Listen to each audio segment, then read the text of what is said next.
The rain had been falling for hours, thick, cold drops that drowned out the sound of her sobs.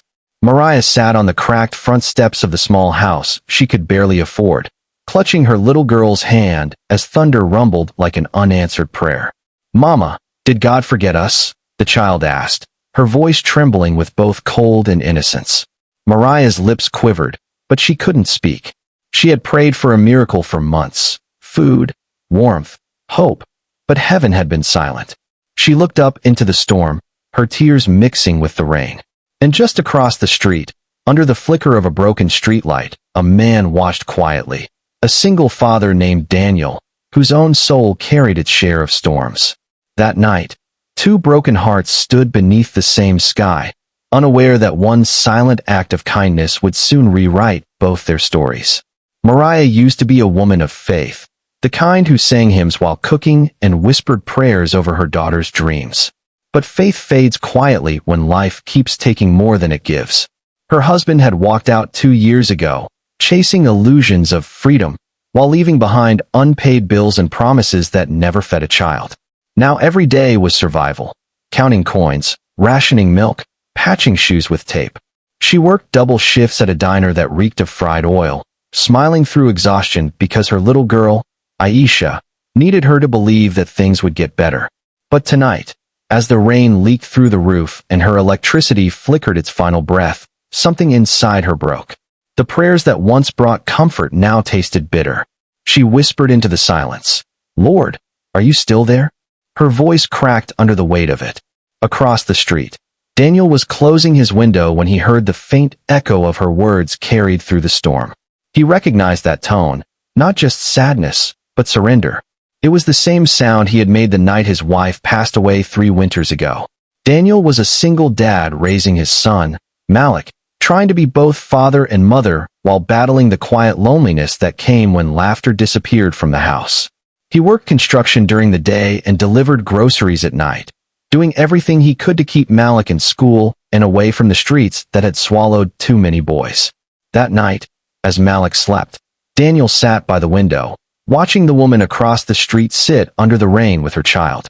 He didn't know her name, didn't know her story, but he knew pain when he saw it.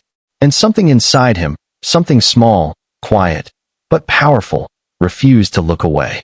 The next morning, Mariah woke to find a small box on her doorstep. Inside was a loaf of bread, a bag of rice, and an envelope with no name. Just the words, "You are seen." She froze. Her eyes darted across the street, but no one was there. For a moment, she felt suspicion. Was this pity? Charity? But hunger won the argument, and that night, she and Aisha ate without tears. Days passed, and more quiet gestures appeared. A coat left on her fence, a note with scripture. The darkest nights birthed the brightest dawns. Each one felt like a whisper from heaven. Yet, Mariah couldn't rest. Her pride wrestled with gratitude. She told herself, "I don't need saving." Even as she prayed for another miracle, Daniel never spoke of it. He would leave small things before dawn, careful not to be seen. It wasn't about being a hero. It was about remembering the humanity that loss had nearly stolen from him.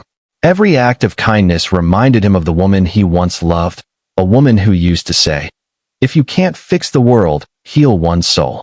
Then one afternoon, Mariah saw him. She was coming home early when she spotted Daniel placing groceries on her step. Their eyes met, startled, embarrassed, silent. "Why?" she asked softly. "Why are you doing this?" Daniel hesitated, his voice low and rough. "Because once, someone did it for me, and it saved me." The simplicity of his words broke through her walls. For the first time in years, she felt something she had long buried: hope. From that day, they began to talk, small conversations about work, their children, and the battles they fought quietly. There were no grand confessions, no romance, just the slow healing that happens when two wounded souls finally feel seen. Winter passed, and spring crept into the streets with shy sunlight and blooming faith. Mariah found a new job at a local library. Aisha laughed again, a bright, unguarded laugh that filled the small house with warmth. Daniel continued to help, but now it wasn't charity, it was friendship. Their children played together after school, their laughter stitching together the spaces where pain once lived. One Sunday morning, Mariah stood at her window watching the sunrise. She whispered again, the same words her daughter had once spoken. Did God forget us? But this time, her heart answered, no, he sent us each other. Later that week, she visited Daniel and handed him a small box. Inside was a handwritten note. You restored more than my faith. You reminded me that love still exists, not the romantic kind, but the kind that saves lives. Daniel smiled, his eyes misty. You did the same for me, he said. In that quiet exchange, something sacred happened. Two broken people had unknowingly carried each other back to light. The storms of life hadn't vanished, but now they had shelter, not in walls or roofs, but in the warmth of shared humanity. Dizzy moral of the story. When life feels silent and God seems distant, remember, miracles don't always fall from the sky. Sometimes, they walk quietly across the street, carrying bread, kindness, and hope. Healing begins not when our pain disappears, but when we choose to share compassion even in our brokenness. For in lifting others, we find ourselves lifted too.